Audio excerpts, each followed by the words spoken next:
2012년을 우리 가운데 허락하셔서 소망을 가지고 송구영신 예배와 신년 예배를 드리면서 시작을 하셨습니다. 그 절반이 다 지나고 났을 때 후회하지 않는 인생, 또 하나님께서 여전히 우리들의 삶에 관심과 사랑과 계획을 가지고 계신 하나님이신 것을 우리가 의지하면서 2012년 후반기 이 한 해에는 정말 새롭게 되는 귀한 삶으로 하나님 주시는 말씀을 붙들고 나아가는 모습이 되기를 원하면서 이 7월 5편의 말씀을 주제를 정해놓고 준비를 했습니다. 오늘은 네 번째 말씀으로 성장에 관한 말씀을 여러분들 가운데 함께 나누려고 합니다. 그런데 이 성장은 모든 부모와 모든 사람들도 같은 생각이지만 더 나아가서 하나님도 나를 향해서 가지신 여기 하나님의 귀한 뜻이다라고 하는 겁니다. 우리가 하나님 안에서 하나님의 합당한 자녀로 자라가는 것, 이것은 하나님의 귀한 뜻이 된다는 사실을 여러분 꼭 기억하시기를 바랍니다. 7살짜리 아이와 5살짜리 아이가 형제지요. 엄마의 생일을 맞아가지고 두 아이가 생일 선물을 준비하러 갑니다.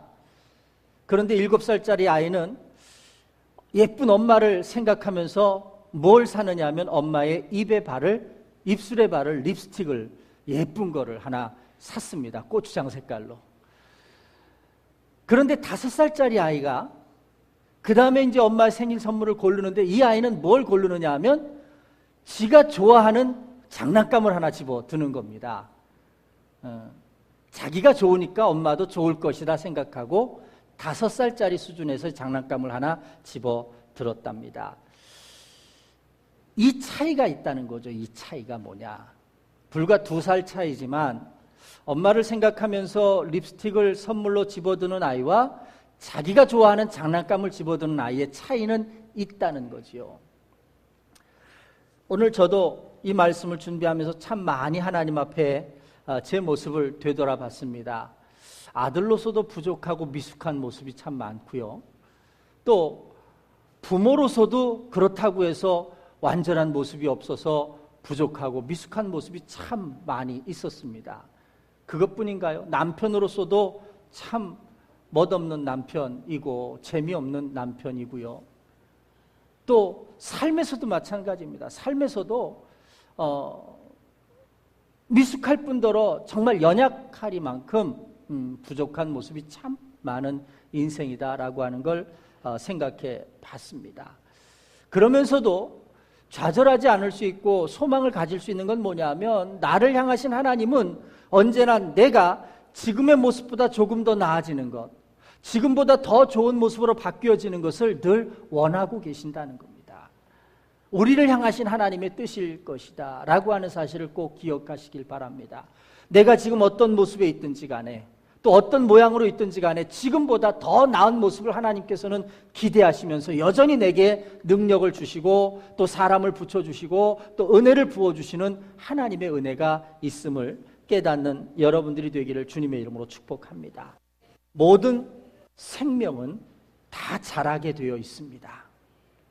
제가 요즘에 우리 교회에서 가장 어린 유리를 안고 다닙니다. 저만 따라서 너무 좋습니다. 따르니까 또 사랑을 하게 되는 거지요.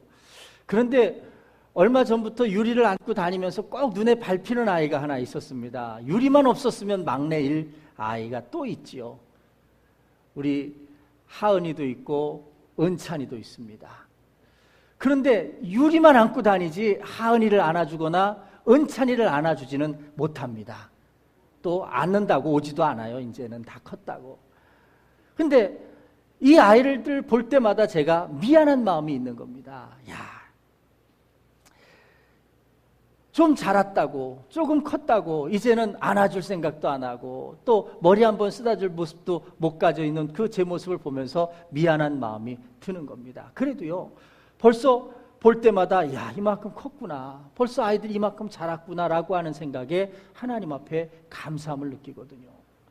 모든 생명은 다 자라게 되어 있다는 겁니다. 이건 하나님의 순리입니다. 힘들고 어려운 때가 있어도요, 그때는 다 바뀌어지게 되어 있습니다. 이것도 하나님의 섭리입니다. 여러분, 자라지 못하는 거는요, 육체적인 거든 영적인 거든 다 기형이 될 수 있다는 겁니다. 자라야 될 때에 자라지 못하고 그만큼 자라져 있을 거라고 생각하는데 자라져 있지 못하면 그건 문제가 있을 수 있다는 거죠. 이 모습을 바라보는 부모님의 마음은 얼마나 안타까울까 생각해 보면서 오늘 우리들의 육신뿐만 아니라 영적인 모습도 자라갈 수 있는 여러분들이 되시기를 주님의 이름으로 축복합니다. 여름철이라 물가가 좀 위험하고 무서운 것이라 좀 비교하기는 좀 그렇지만 여러분 그렇습니다. 얕은 물가에서 노는 나이 평생 얕은 물가에서 놀 수는 없는 거거든요. 왜냐하면 깊은 물에 들어가면요, 얕은 물에서 볼 수 없는 또 다른 세계를 볼 수가 있습니다. 하나님은 우리를 얕은 물에서 안전하게 놀 때가 있다면 어느 정도 몸이 크고 성장해서 깊은 물 속에 하나님이 창조하신 아름다운 형상과 모양과 축복을 바라볼 수 있도록 깊은 물을 한번 들어가 보도록 원하신다는 겁니다. 얼마나 놀라운 세계가 펼쳐져 있는지. 우리 어머니가 여기 계시지만 어머니를 모시고 바닷가를 한번 갔었습니다. 칠순 때 처음으로. 저도 몰랐습니다. 미숙한 아들이 평생 어머니가 수영을 한 번도 안 해보셨다는 걸 몰랐습니다. 그래도 바닷속에 온갖 형형색색의 고기가 있길래 어머니 70평생 머리를 물속에 안 담그셨더라도 이번 한 번만 물속에 탁 눈을 감고 눈을 뜨고 물속을 다 받아보면 파란색 고기, 노란색 고기, 빨간색 고기가 막 눈앞에서 왔다 갔다 하는데 이걸 한번 보실 수가 있습니다. 한 번만 아들을 믿고 한 번만 물속에 좀 들어갑시다. 들어가셨을까요? 안 들어가셨을까요? 죽는 줄 알고 안 들어가시더라고요. 죽이는 줄 알고 안 들어가시더라고요. 위에서 물에서 볼 때는요, 그 물고기 등이 그냥 그 물고기 색깔밖에 안 보입니다. 그런데 물속에 들어가서 보니까 그 배에서 나타나는 온갖 색깔들이 찬란하게 보이니 너무너무 아름답더라고요. 한 번만 믿고 들어가 보자. 한 번만 물속에 들어가서 한 번만 눈을 뜨고 보시자 그래도요, 가슴도 안 차는 물속에서 죽어도 안 들어가시더라고요. 70세가 되셨어도 물속에를 못 들어가시는 거 얼마나 안타깝던지 오늘 말씀을 준비하면서 그런 생각이 들어요. 하나님께서요, 얕은 물에서 볼 수 있는 것들이 있다면 또 물속에 들어가서 눈을 뜨고 볼 수 있는 아름다운 세계가 있음을 우리에게 보여주시길 원하는데 우리가 눈을 뜨지 못하는 거예요. 물속에 들어가지를 못하는 거예요. 오늘 여러분 물속에 들어갈 수 있는 여러분들이 되길 주님의 이름으로 축복합니다. 자, 오늘 말씀에 보면 고린도전서는 고린도 교회를 향한 사도 바울의 편지지요. 그런데 뭐라고 편지를 쓰느냐 하면 이렇게 씁니다. 너희에게 말할 수 없어서 1절이죠. 너희에게 말할 수 없어서 육신에 속한 자 곧 그리스도 안에서 어린아이들을 대함과 같이 하는데 여기에 보니까 육신, 너희는 아직도 육신에 속한 자로다라고 사도 바울이 책망하면서 말을 합니다. 여러분, 육신에 속한 사람이라는 표현을 쓰는데 이 육신에 속한 사람이라고 사도 바울이 판단하게 된 근거가 있습니다. 왜 그러느냐 하면 지금 이 고린도 교회에 사도 바울이 처음 가서 복음을 전하고 사람들이 모여서 교회를 세웠습니다. 그리고 많은 사람들이 모여들고 또 교회가 성장하니까 사도 바울이 이제 다른 지역을 향해서 전도하러 가면서 고린도 교회에 또 다른 사역자가 와서 사역을 합니다. 그래서 개척은 사도 바울이 했지만 그곳에 다음 때의 담임 목사는 아볼로라고 하는 사도가 와서 성경을 가르치고 세례를 주며 사역을 했습니다. 그런데 문제는 뭐냐면 사도 바울에게 세례를 받은 사람들은 여전히 우리 담임 목사님은 사도 바울이라고 말하는 거고 아볼로에게 세례를 받은 사람은 지금 담임 목사님은 아볼로다라고 말하는 거고 그러다 보니까 서로 간에 갈등이 생겨지기 시작하고 싸움이 나기 시작하는 겁니다. 그래서 나는 사도 바울파, 너는 아볼로파, 교회가 절반으로 딱 나눠서 따로 앉아가면서 요즘 교회들의 문제인 것처럼 서로 싸워가며 문제를 삼아간다는 거죠. 이 소식을 사도 바울이 들었습니다. 얼마나 가슴이 아팠을까. 사도 바울이 이야기합니다. 나는 씨 뿌리는 자였고 아볼로는 물 주는 자였고 우리는 그 역할밖에 없다는 겁니다. 어느 누구도 주인이 될 수 없다는 거죠. 그러면서 사도 바울의 중심된 이야기가 오늘 우리에게 주시는 본문의 말씀이다라고 하는 거죠. 여러분 보세요. 7절의 말씀을 우리가 읽었잖아요. 그런즉 심는 이나 물 주는 이는 아무것도 아니로되 오직 자라게 하시는 이는 하나님 뿐이시다라고 하는 거죠. 자라게 하시는 이는 하나님 뿐이시다. 오늘 여러분들의 영적인 성장을 이명근 목사가 자라게 했을까요? 아닙니다. 자라게 하시는 이는 하나님 뿐이시다라고 하는 믿음의 고백이 여러분들 가운데 생겨지기를 주님의 이름으로 축복합니다. 제가 좋아하는 영적인 신학자 가운데 토저라는 분이 있습니다. 이분이 오늘날 교회에 세 가지 문제가 있다. 이 세 가지 문제를 1960년대 이야기를 하셨는데 그게 뭐냐 하면 이런 이야기입니다. 믿는 자가 성장하지 않고 어린아이로 머물면서 살만 뒤룩뒤룩 쪄가는 것, 이게 교회가 성장하지 못하는 첫 번째 이유다. 두 번째 이유는 믿는 자가 교회 안에서 마땅히 해야 할 일과 또 그 해야 할 일을 알지 못하고 팔짱만 낀 채 참관하는 사람들. 엄마들 참관 수업 가잖아요. 참여하지는 못하고 멀리서 바라만 보는 사람들, 이런 사람들 때문에 교회가 성장하지 못한다라고 하는 게 두 번째 이유고, 세 번째 이유는 뭐냐면 믿는 자들이 하나님 사랑 안에서 서로 하나 되지 못하고 분쟁하고 싸우는 것, 이것이 오늘날 교회의 세 가지 문제다라고 하는 거예요. 그런데 그 시대에 부르짖었던 교회 문제들이나 2000년대 지금 이 시대를 살아가는 우리들의 삶에서의 교회의 문제는 아무것도 달라진 것이 없다는 겁니다. 지금도요, 목동에 있는 무슨 교회는 이 예배 시간에 이렇게 함께 모여서 기쁨으로 교제하고 나누며 예배를 드리지 못한답니다. 본당을 누가 점거하느냐, 그리고 점거하지 못한 사람들은 길거리에서 피켓을 들고 예배를 드리는 그런 일들을 벌인다고 합니다. 아마 나열하지는 않지만 우리나라에 참 많은 교회들이 교회 안에서의 작은 분쟁들을 해결하지 못하고 일치를 이루지 못하고 지금도 갈등 속에서 고민하며 있다는 사실입니다. 그런데 이 토저 목사님이 그 책에서 이렇게 이야기를 합니다. 해결할 수 없는 이 심각한 문제가 있는데 이걸 해결할 수 있는 한 가지 길이 있다는 겁니다. 한 가지 길이. 그게 뭐냐? 하나님을 알 때 가능하다는 거죠. 다른 것 다 아니라 하나님을 바로 알 때 가능하다라고 하는 겁니다. 여러분 오늘 본문에도 이렇게 이야기합니다. 오직 자라게 하시는 이는 하나님 뿐이시다라는 거죠.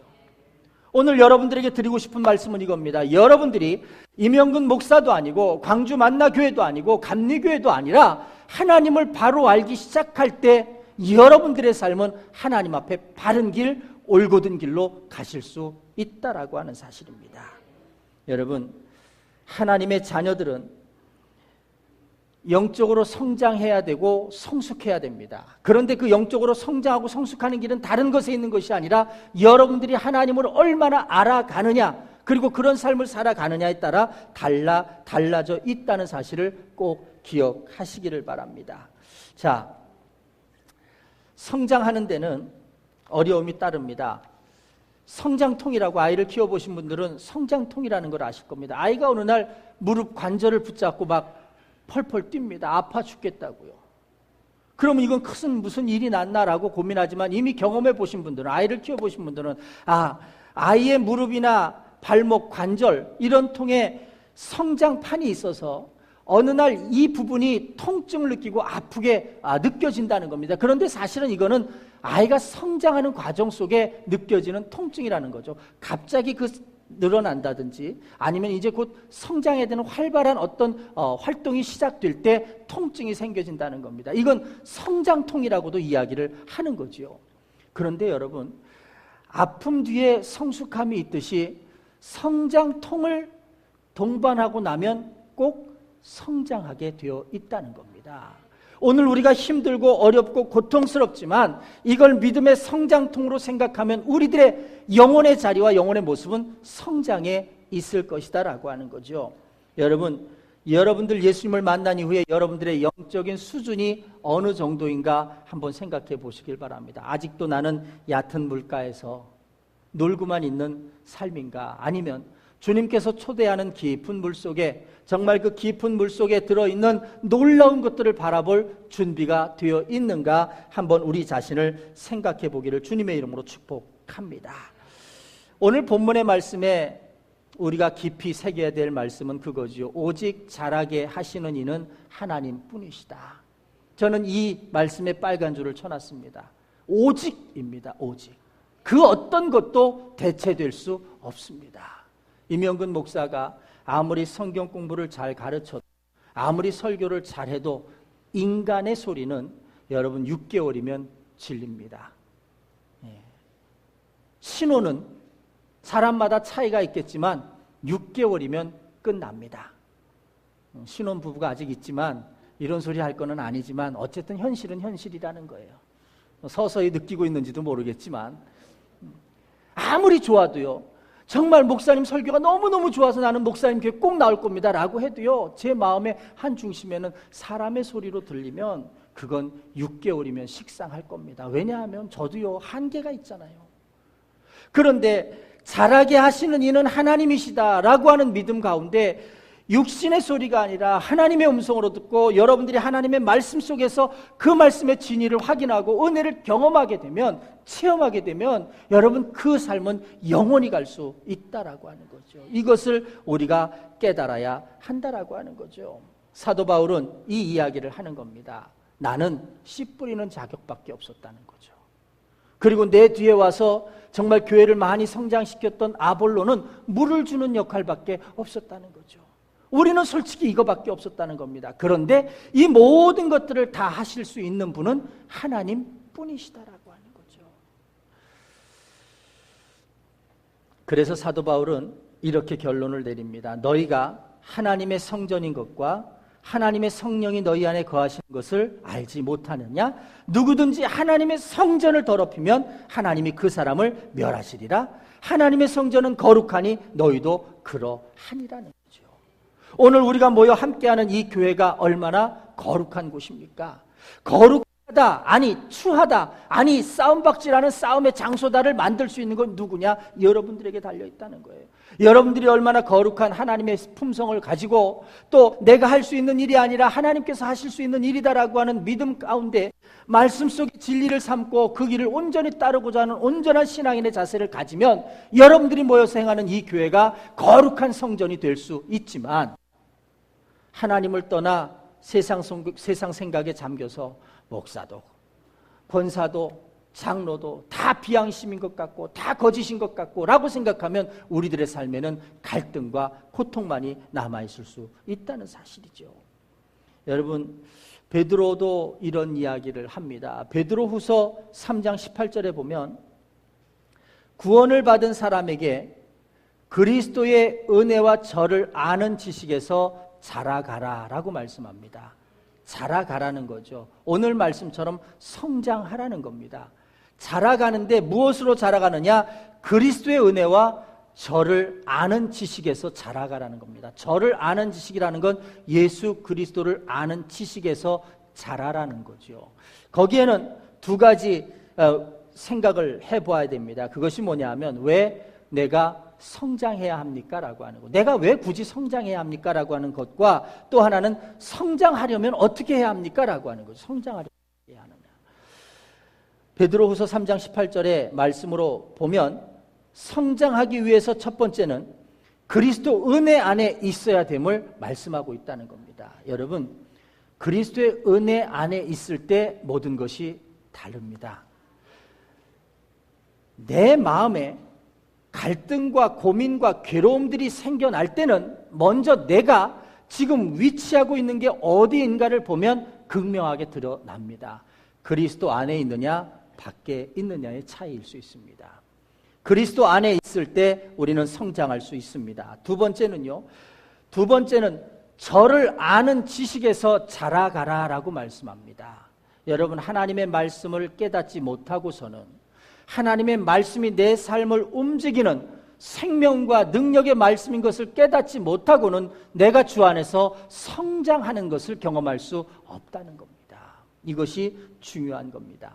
그리고 나서 이 그리스도를 아는 지식에서 자라라라고 하는 이 말씀은 뭐냐 하면 또 다른 의미가 있는데 도의 초보에서 벗어날 수 있어야 된다라고 하는 겁니다. 이 이야기는 이런 이야기입니다. 바꿔 말하면 구원받은 것 하나로 만족하고 거기 주저앉아 있으면 안 된다는 겁니다. 우리가 더 이상의 변화를 생각하지 않고 더 이상의 성장을 생각하지 않고 이만큼 머물러 있으면 좋겠다라고 생각하는 건 어린 아이의 마음이라는 거지요. 히브리서 6장 1절과 2절에 보면 하나님께서 우리들에게 원하시는 마음이 거기 기록이 되어져 있는데 이렇게 말씀합니다. 그러므로 우리가 그리스도의 초보를 버리고 죽은 행실을 회개함과 하나님께 대한 신앙과 세례들과 안수와 죽은 자들의 부활과 영원한 심판에 가는 교훈의 털을 다시 닦지 말고 완전한 대로 나아갈지니라라고 말씀합니다. 이거죠. 부족하지만 연약하지만 미약하지만 완전한 대로 나아가라는 말씀이지요. 이것이 하나님이 우리를 향해서 가지신 말씀이고 또 하나님이 우리를 향해서 가지신 마음이라는 사실이에요. 완전한 대로 나아가라는 겁니다. 저는요, 하나님께서 목사로 삼으신 이후에 한 가지 소망을 갖는 것이 있다면 뭐냐면 완전한 대로 나아가도록 하나님께서 나를 이끌고 계시다는 사실이 저는 하나님 앞에 감사하고요. 또 저와 여러분들을 만나서 믿음의 삶을 시작하게 하신 것, 그것은 여러분들이 완전해서 만난 것이 아니라 우리를 완전한 대로 나아가도록 함께 살아가도록 만드셨기에 감사하다라고 하는 거지요. 여러분, 구원은 완성이 아닙니다. 오늘 이 자리에 여러분들을 하나님께서 부르신 것은 다 되었기 때문에 부른 것이 아니라 지금부터 관계를 시작하고 삶을 시작하도록 부르셨다는 사실을 기억하셔야 합니다. 이것이 도의 초보에서 벗어나는 삶의 모습입니다. 자, 어려운 얘기는 여기까지 하면 될 것 같아요. 그러면 오늘 제가 두 가지 성도의 모습을 말씀을 드리려고 합니다. 한 성도는 건천과 같은 성도가 있고 한 성도는 옹달샘 같은 성도가 있다는 겁니다. 건천이라는 말은 우리가 자주 쓰는 말이지만 그 의미를 잘 생각해 보지 않았을 겁니다. 건천입니다. 건천. 말은 내천, 내가를 의미하는 거죠. 그런데 우리나라에서는 별로 볼 틈이 없습니다. 이런 곳은 어떤 곳이냐면 아프리카 같은 곳을 가보면 됩니다. 분명히 안내자들이 강이라고 이야기를 하죠. 그런데 막상 쳐다보면 강인 것에 아무런 흔적이 없는 겁니다. 강이라면 물이 있어야 되고 그리고 뭐 축축함이 있어야 되고 뭐 그래야 되는데 이건 바짝 말라서 모래사막이나 강바닥이나 아무것도 다를 것 없이 다 바삭바삭합니다. 아무리 땅을 파봐도 그 땅 아래는 물이 없습니다. 그런데도 안내자들은 여기가 강입니다라고 말합니다. 그런데 강으로 드러나는 것은 1년에 딱 한 번, 어느 때입니까? 비가 막 내릴 때, 우기철에 딱 한 번 강으로 드러납니다. 그때는 비가 막 내리기 시작하면, 우기철이 되어서 비가 내리기 시작하면 말랐던 그 자리가 물이 조금씩 생겨지게 되고 물이 조금씩 흘러지게 됩니다. 그러다 비가 더 많이 오면 그게 비로소 강이 돼서 막 흘러갑니다. 그때는 막 고기들도 올라오게 되고 막 악어도 어디선가 나타나게 되는 거지요. 그런데 여러분 어떻습니까? 조금 비가 그치고 따뜻하고 햇빛이 쨍쨍 내리쬐게 되면 그 강 바닥으로 물이 다 스며들어가서 언제 거기가 강이었냐는 듯이 아무것도 남아있지 않습니다. 남아있는 것 하나 있죠. 물이 흘렀던 흔적은 남아있습니다. 여러분, 건천 성도는 어떤 성도냐? 이런 겁니다. 하나님의 은혜가 주어집니다. 그래서 내가 은혜를 맛봅니다. 그랬더니 너무너무 좋은 겁니다. 그래서 예배를 드리는데 목사님의 얼굴도 환해 보이고 말씀도 내 귀에 쏙쏙 들어오는 것 같고 내가 무엇 봉사하는 것도 즐겁고 헌금을 내는 것도 행복합니다. 예배를 드리는 시간이 기다려집니다. 왜? 하나님의 은혜가 지금 부어지기 때문에. 그런데 건천신자는 뭐냐면 그 은혜가 순식간에 바닥을 드러내면서 마른 모래가 드러납니다. 말라버리는 거죠. 그래서 은혜가 흘렀던, 물이 흘렀던 흔적만 남았지 아무런 물이 남아있지 않는 겁니다. 그럴 때 우리들의 삶이 어떻게 되느냐? 짜증이 나는 겁니다. 은혜의 우기가 끝나면 심령의 본 바닥이 드러납니다. 큰 물로 불어났던 강이 가라앉게 되니까 강바닥이 적나라하게 드러나듯이 우리들의 육체에 감춰졌던 본성이 드러나기 시작합니다. 짜증이 나고요. 성질이 올라오고요, 다시 원수를 맺고요, 이웃을 미워하고요, 마음이 조급해지고요, 또 조급해질 뿐만 아니라 마음이 좁쌀만하게 변하게 됩니다. 그러다 보니까 예배가 짐이 됩니다. 목사님, 내가 수요예배도 갔는데 뭘 또 금요일날 예배를 오라 그러셔. 한 번만 드리면 되지. 주일 예배 내가 잘 드리면 되지. 왜 자꾸 오라 그래. 예배가 짐이 됩니다. 찬양을 부르는데도 불협화음인 것 같고 짜증이 막 치밀어 오릅니다. 예배를 드리러 왔는데 왜 날씨는 이렇게 더운 거야? 왜 또 찬바람은 너무 추운 거야? 온갖 것들이 내 신경을 자극합니다. 오늘따라 목사님이 돈 얘기만 하는 것 같아 하면서 헌금에 대한 아주 불신이 생겨지기 시작합니다. 이게 다 뭡니까? 은혜가 말라가고 있는 증거지요. 건천 성도가 되어져 가고 있다는 이야기지요. 그러다가요, 다시 비가 한번 오면 또 채워집니다. 그렇죠? 그래서 다시 또 은혜의 강이 흐릅니다. 그래서 또 며칠은 또 펄쩍펄쩍거리면서 갑니다. 그런데 또 말라가면 또 짜증이 납니다. 또 신경질이 납니다. 여러분, 솔직한 마음으로 우리가 지금 신앙생활하는 게 이게 반복 아닙니까? 어쩌면 건천 신앙인의 삶이 반복이 아니냐는 겁니다. 사실은 우리가 잘 생각해 보아야 할 모습이 아닐까 생각하는 거죠. 하나님이 우리 마음 가운데 주시는 깊은 기쁨, 깊은 즐거움을 느끼지 못하고 있다면 나는 건천 신앙인인가 보다 라는 생각이 드는 겁니다. 또 한 가지가 있습니다. 건천 신앙의 반대인 옹달샘 신앙인 거죠. 별 볼 일 없는 것 같습니다. 옹달샘이라는 게 그렇잖아요. 엄청 크고 놀라운 샘물도 아니라 그냥 조그맣고 바가지로 몇 번 확 떠버리면 없을 것 같은 그런 샘물이잖아요. 그런데 이 샘에 떠서 없을 것 같은데도 떠내면 또 채워집니다. 왜 채워질까요? 그 샘의 바닥에서 퐁퐁 솟아오르듯이 물이 자꾸 올라오는 게 옹달샘이잖아요.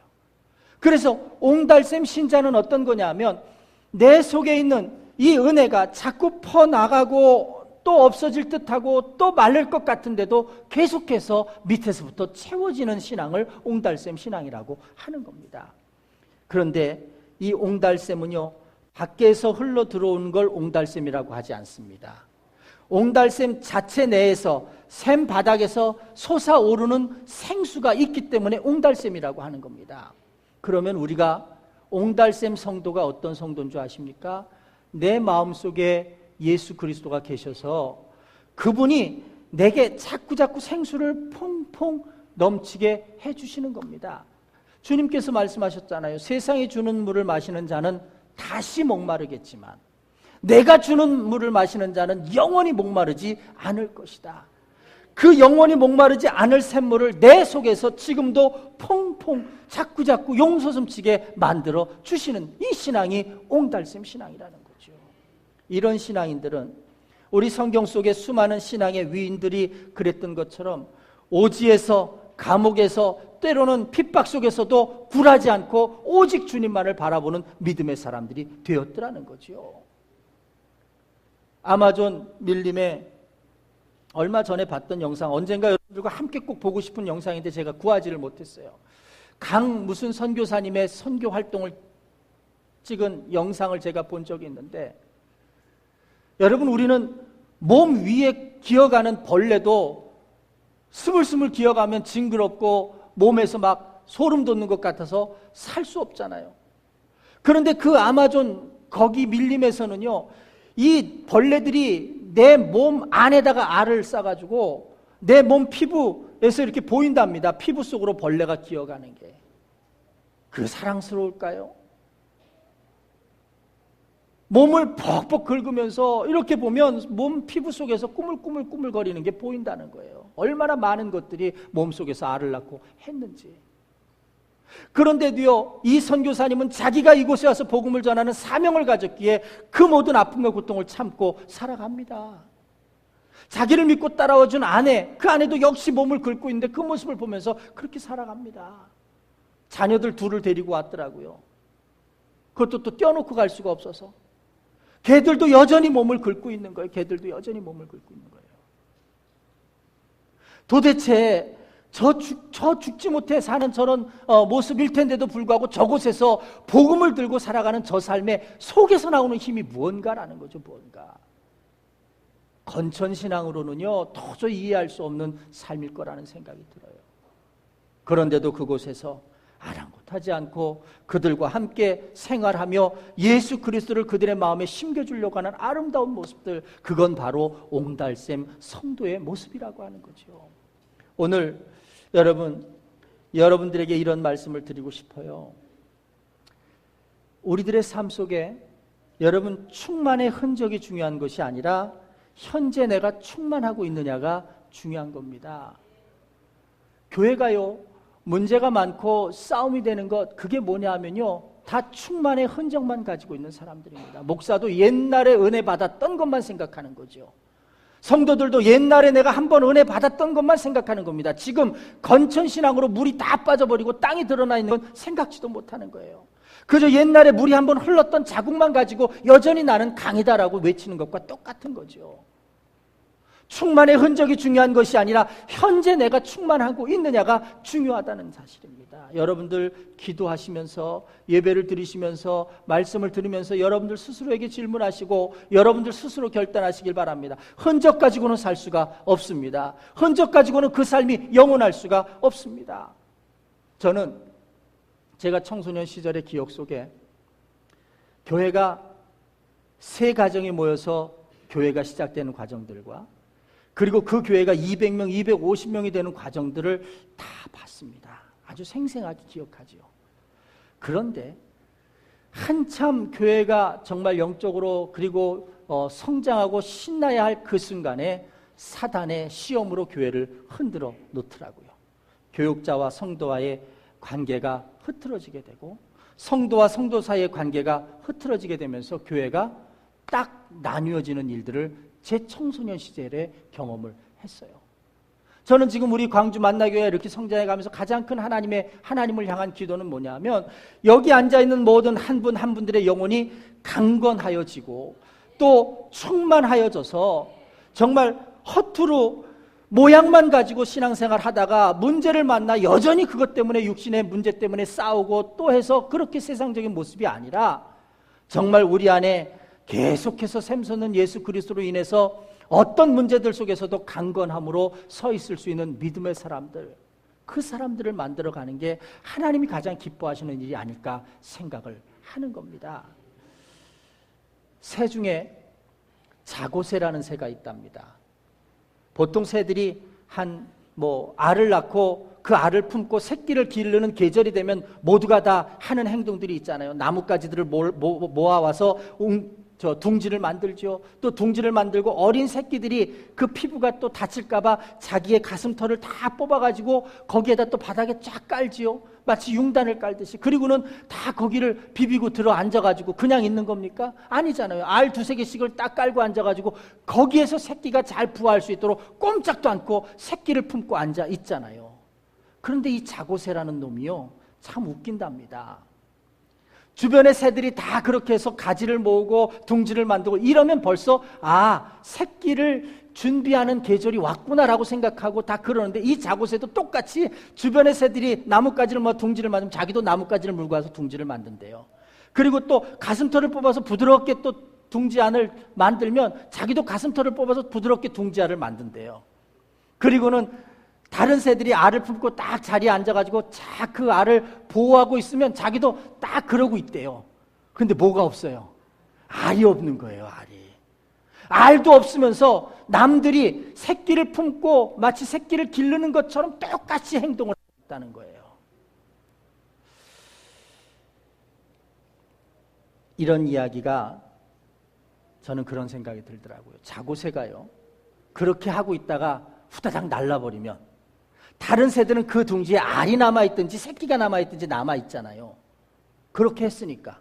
그런데 이 자고새는 후두둑 날라버리면 그 둥지에는 아무것도 안 남아있대요. 빈 자리를 여전히 그런 척하면서 앉아 있었다는 거죠. 여러분, 그런 거예요. 우리가 기도하고 난 뒤에, 예배드리고 난 뒤에, 말씀 묵상하고 난 뒤에, 헌신하고 난 뒤에 아무것도 남아있지 않으면 어떻게 해요? 오늘 여러분들이 이 귀중한 시간에, 비도 오고 귀찮고 여러 가지 귀중한 시간에 하나님 앞에 나와 예배를 드리고 돌아가시는데 여러분들의 가슴 속이나 여러분들의 삶의 자리에 아무런 영적인 열매가 남아있지 않으면 어떻게 하시는 거예요?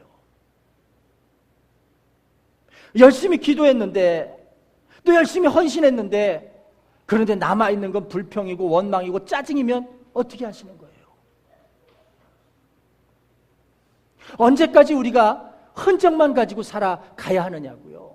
언제까지 과거에 봤던 영광, 과거에 경험했던 그것만 가지고 살아갈 수 있겠느냐는 거예요. 지금부터 우리가 지금을 살아가는 이 순간에 내가 지금 충만하고 있느냐, 내가 지금 내 마음속 예수님께서 내 삶의 샘에 옹달샘처럼 생수를 공급해주고 있느냐라고 하는 그 은혜가 내게서 지금 발견돼야 하지 않느냐라고 하는 거죠. 우리 교회는 아멘을 잘 안 합니다. 왜냐하면 제가 부흥 목사가 아니기 때문에 그래요. 어떤 목사님들은 40분 설교 중에 35분을 그거 훈련을 시키시더라고요. 그리고 5분을 말씀하세요. 내가 도대체 저 모습이 뭔가. 35분을 목사님 말이 떨어지면 아멘 하는 훈련을 하게 하고는 말씀은 딱 5분 전하고 내려가시면 저게 뭔가. 사실은 저도 의식적으로 그런 행동을 안 하려고 하다 보니까 여러분들이 아멘을 안 해요. 그렇다고 해서 제가 35분을 아멘 훈련을 하고 싶은 마음은 없어요. 왜냐하면 여러분들의 마음이 옹달샘이 안 되면 그 아멘이 아멘이겠습니까? 그죠?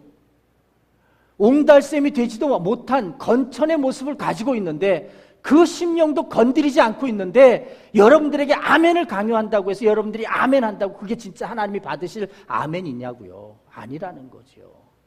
찬양도 마찬가지예요. 찬양도 마음이 바짝 말라 있는데 부르는 찬양이 무슨 의미가 있겠습니까? 여기가 무슨 노래 경연장입니까? 여러분들이 노래를 잘하는 분들입니까? 잘하면 여기 계시겠어요? 방송국에 가 계시겠지. 그렇잖아요. 경연장이 아니라는 거예요. 그런데도 그 말이 의미가 있고 그 찬양에 의미가 있는 건 단 한 가지예요.